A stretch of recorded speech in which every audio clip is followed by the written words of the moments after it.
So guys, this is me as Mr. S. Jomo. Right now I'm gonna give you an update regarding the media briefing where Kipanatu demands Union Education Minister's resignation over NEET paper leak. So guys, today that's 24 June 2026.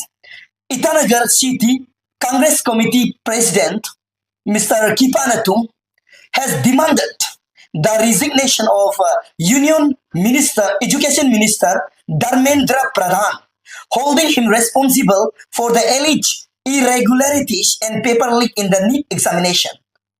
Addressing the media, Natung alleged that the BJP-led government has failed to fulfill the expectations and mandate of the people. He criticized the government over issues such as the implementation of GST, the continuous rise in prices of essential commodities, and the handling of the NEET paper leak controversy. Referring to the NEET examination issue, Natung said the alleged paper leak had shattered the dreams and aspirations of thousands of students who had worked hard to secure admission to medical colleges. He expressed concern over reports of students facing severe mental stress and depression due to uncertainties surrounding the examination process. The future of students has been put at stake. The government must take responsibility for ensuring a fair and transparent examination system, Natung said. He further alleged that rising inflation and unemployment have added to the hardships faced by ordinary citizens and call upon the central government to address these issues with urgency. The Congress leader reiterated his demand for accountability in the NEET paper leak case and urged the Union Education Minister to step down on moral grounds. So guys, there is a media briefing. So media briefing regarding this matter. Let me show the glimpse of the footage of it. नमस्ते। मैं आज आपके media के ज़रिए आज हमारा जो city Congress committee की ओर से आज नीट का जो मुद्दा है तो उसके बारे में हम बातें करेंगे। जो हाल ही में आप सब देख रहे हैं कि राहुल गांधी जो मुहिम चला रहा है, उसके ज़रिए जो मुहिम चल रहा है ये सारा देश के लिए, सारा युवा के लिए, सारे जनता के लिए, आने वाला युवा पीढ़ी के लिए है। उससे पहले मैं एक दो शब्द कहना चाहता हूँ। हमारा जो जनता है वो बिल्कुल समझना चाहिए कि हमारा यहाँ बीजेपी सरकार जो जिस दिन आया तो क्या क्या मजबूरी कदम उठाना पड़ा। तो आप सभी को पता है, जैसे जीएसटी आया, सारा मिडिल क्लास जीना मुश्किल हो चुके और इसके बाद में जो गरीब है वो गरीब ही रह गया।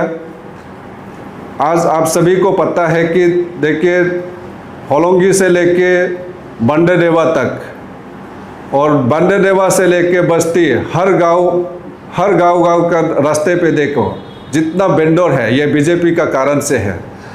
कमाने का जगह नहीं है जब से जीएसटी जो लाया। ऐसे करके बहुत सा मुद्दा है। मैं एक ही बार में सबको मैं बोलने पाऊँगा, फिर भी कोरोना आया, नौटंकी दिखाया, सबको ढोल तबला बजाने दिया, इसके बाद में नाचने दिया, गाने दिया, ऐसा तक भी नौटंकी आया।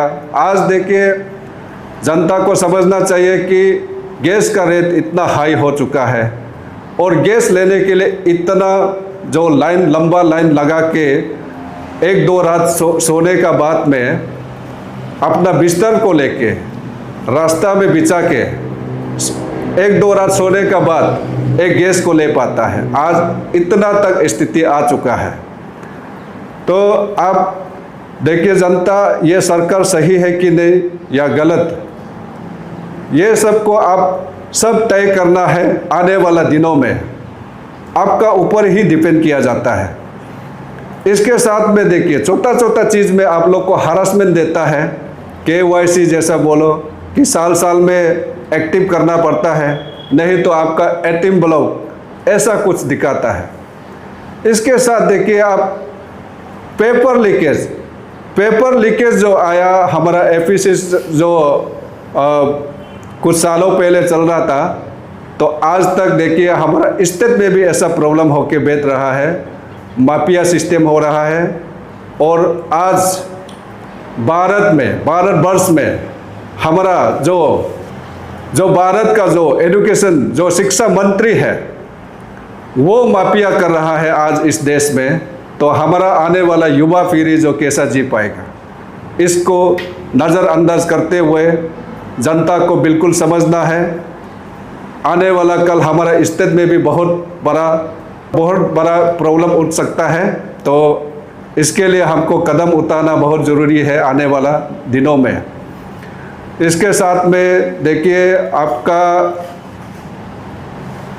स्टेट में ही, अरुणाचल प्रदेश में ही आज करप्शन, इतना करप्शन में डूबा हुआ है, घोटाला ही घोटाला। आप सभी को पता है 100 करोड़ 200 करोड़ 300 करोड़ हर डिपार्टमेंट से चोरी करके बेच रहा है ये सरकार जो है।